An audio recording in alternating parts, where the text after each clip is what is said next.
Hello there, Sarah from 17 once again. This is my ReCore walkthrough. This is mission 22, it's the Eden Tower Floor 1. So we are now going to go through a series of 5 challenge rooms. Each challenge room is going to face you with platforming that is more difficult than anything you've seen in the main world outside of a few of the traversal challenge areas, and each floor is going to get progressively more difficult. If you look at this right now, I'm going quite quickly. I'm pushing forward, I'm boosting between things, I'm not hesitating. That's just because I've done this before. I actually think this is the best part of the game, the most fun part of the game, rather ironically, even though I believe the way that they deliver it is terrible. They should not have done the cores to lock off each section.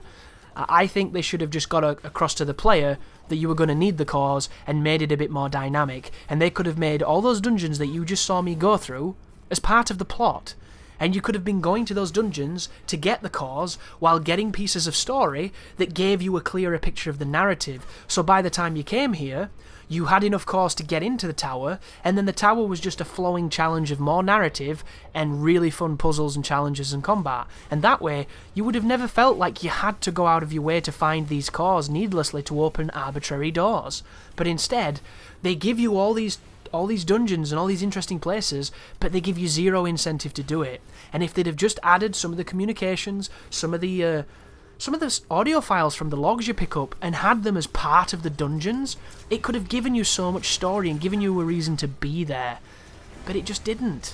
And it's one of the biggest fundamental failings of this game. It's terribly paced, and the storytelling, while it does have a decent story with a decent hook, it just isn't delivered in the right way to complement the kind of game this is. And I find it sad. But after doing platforming, you will come to these square arenas, and this is going to be a combination of enemies you just haven't fought in this kind of density. And I really like these moments because it puts a lot of elements together and just mixes them into a cocktail of chaos. And some of these can go bad really quick, but for the most, they're just really fun. And my only criticism is once again with the combat. If the combat had a couple more elements to it, this could have really been something interesting.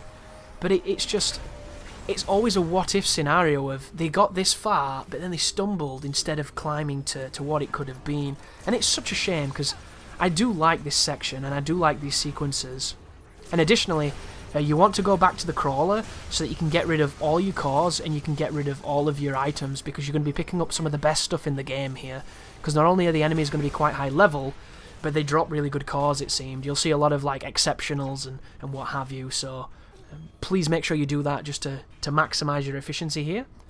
You'll also notice I haven't really been stealing cores that much. I got to the point where my buddies were quite strong, but I didn't feel like I needed them to be any stronger or to focus too much on it, so I just kind of got through the game.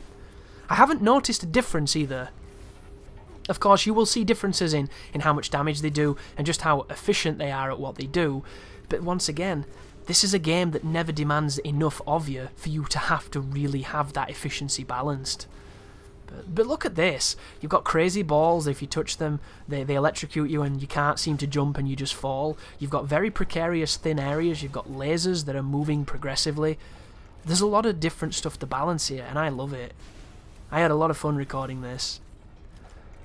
It just works. I don't really like the aesthetic too much. It kind of reminds me of, this is Tron's equivalent of hell, but it's okay, it's not the bad thing, and it looks like this because it's trying to symbolise that Victor took over the tower and turned it into a bad place, which is kind of what he did.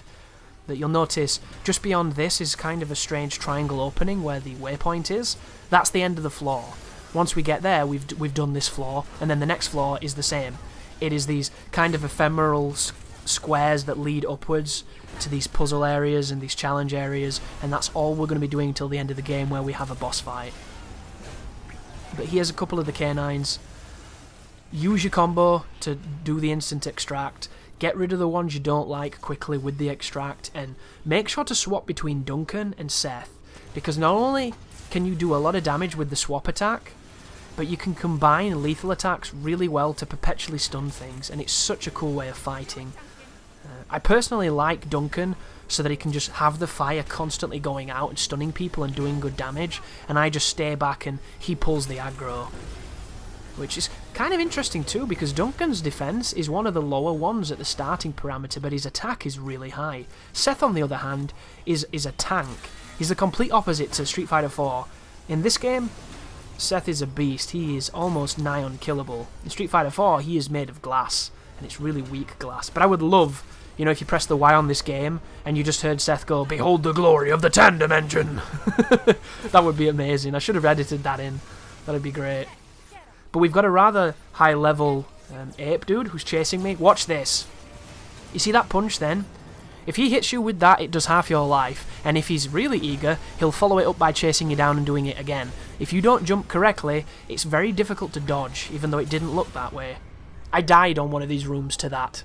To a monkey dude doing 2 of the punches, even though technically he's a gorilla, I think. But that's the end of the floor, I believe. There's just one more jumping puzzle.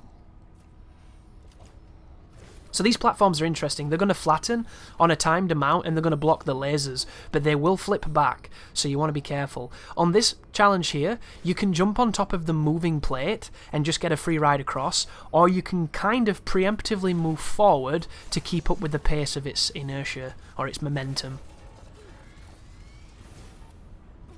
And then there's this, this looks really intimidating, but it's actually really easy. You can keep on a standard central path through that, and as soon as you see the balls coming towards you, go to either the sides where they aren't. Same with this one. I can get to the middle here before that comes back, I can go to that one before it comes back, and I can go to the left here with impunity. What a fun sequence though. If more of the game had been like this game could have been something special. But unfortunately, every time you do a floor you need 5 extra cores, and it just kills all the momentum that they built. And unfortunately, the momentum up to that point had only been like 4 to 5 hours, because the game is incredibly short without the fetch quest. So on one hand, I can understand why they did it, but I still don't forgive it.